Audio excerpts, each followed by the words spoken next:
ತುಂಬಾ ಮುದ್ದು ಹುಡುಗ ಒಬ್ಬ ನಮ್ಮೂರಲ್ಲಿದ್ದ. ಅವನು ಹುಡುಗ ಅನ್ನೋಕ್ಕಿಂತ ಹುಡುಗಿ ತರಾನೇ ಇದ್ದ. ಒಬ್ನೇ ಮಗ ಅಂತ ತುಂಬಾ ಕಾಳಜಿ ಮಾಡ್ತಿದ್ರು. ಧೈರ್ಯ ತುಂಬೋ ಬದಲು ಮನ್ಸಲ್ ಭಯ ತುಂಬಿಟ್ರು.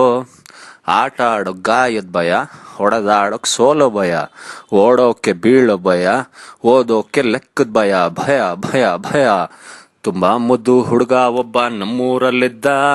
ಅವನು ಹುಡುಗ ಅನ್ನೋಕ್ಕಿಂತ ಹುಡುಗಿ ತರಾನೇ ಇದ್ದ. ಇಂತಹ ಭಯಂಕರ ವಾತಾವರಣದಲ್ಲಿ ಒಂದಿನ ಅವ್ರ ಮನೆಗೆ ಒಬ್ಬ ಬುಡ್ಬುಡ್ಕಿಯವನ್ ಬರ್ತಾನೆ. ಹಾಲಕ್ಕಿ ನುಡಿತೈತೆ ತಾಯಿ, ಹಾಲಕ್ಕಿ ನುಡಿತೈತೆ. ಈ ಮನೆಯಲ್ಲಿದೆ ಸಣ್ಣ ಕೂಸು. ಅವನು ಒಂದು ಮಾಸ್ಟರ್ ಪೀಸು. ಓದ್ನಲ್ಲಿ ಅವನು ಫಸ್ಟ್ ಕ್ಲಾಸು. ಅವನ ಸ್ಕೂಲಿಗೆ ಸೇರಿಸ್ತಾ ಇದ್ರೆ ನಿಮಗೆ ಲಾಸು. ಹಂಗೋ ಹಿಂಗೋ ಧೈರ್ಯ ಮಾಡಿ ಸ್ಕೂಲಿಗೆ ಸೇರ್ಕಂಡ.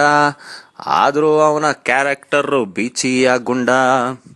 ಹೀರೋ ಆಗೋ ಕನಸು ಇದ್ರು ಗ್ಯಾಸು ಇರ್ಲಿಲ್ಲ. ಸೆಕೆಂಡ್ ಸ್ಟ್ಯಾಂಡರ್ಡ್ ಅಲ್ಲೇ ತಿಂದ ಲವ್ ರಸಗುಲ್ಲ. 10ನೇ ಕ್ಲಾಸಿಗೆ ಬಂದ್ರು ಪ್ರಪೋಸ್ ಅಂತೂ ಮಾಡ್ಲಿಲ್ಲ. ಸೆಂಡ್ ಆಫ್ ಅಲ್ಲಿ ರೋಸು ಹಿಡ್ಕೊಂಡ್ ಕಣ್ಣೀರಿಟ್ನಲ್ಲ. ತುಂಬಾ ಸ್ಟೈಲು ಹೊಡೆಯೋ ಹುಡುಗ ನಮ್ಮೂರಲ್ಲಿದ್ದ. ಅವನು ಸ್ಟೈಲಿಶ್ ಅನ್ನೋಕ್ಕಿಂತ ಚೈಲ್ಡಿಶ್ ಆಗೇನೆ ಇದ್ದ. ಲವ್ ಫೇಲ್ಯೂರ್ ಆದ ಮೇಲೆ ಧೈರ್ಯನೂ ಬಂತು.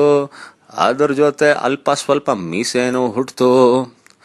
ಕಾಲೇಜ್ ಮೆಟ್ಲು ಏರಿ ಸಾಧನೆ ಮಾಡದ ನಮ್ ಗುಂಡ. ಕಾಳು ಹಾಕಕ್ ಹೋಗಿ ಬಿದ್ದು ಕಾಲು ಮುರ್ಕೊಂಡ. ಕ್ರಿಕೆಟ್ ಅಲ್ಲಿ ಮಿಂಚಕ್ ಹೋಗಿ ಕ್ಯಾಚು ಹಿಡಿಲಿಲ್ಲ. ಬೈಕಲ್ ವೀಲಿಂಗ್ ಮಾಡಕ್ ಹೋಗಿ ಸ್ಕ್ರಾಚು ಆಯ್ತಲ್ಲ. ಹಂಗೋ ಹಿಂಗೋ ಮುಗ್ದೆ ಹೋಯ್ತು ಕಾಲೇಜು ಲೈಫು.